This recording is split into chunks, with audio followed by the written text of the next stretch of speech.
You ask Tiger to solve. This deals with linear equations with one unknown.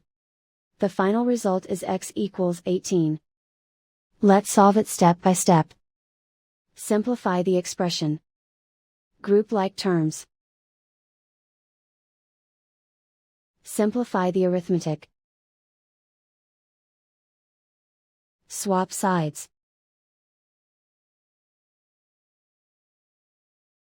Group all constants on the right side of the equation.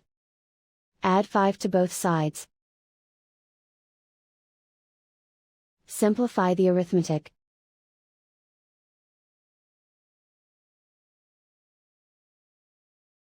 Isolate the x. Divide both sides by -6. Cancel out the negatives. Simplify the fraction. Cancel out the negatives. Find the greatest common factor of the numerator and denominator. Factor out and cancel the greatest common factor. And so the final result is x equals 18.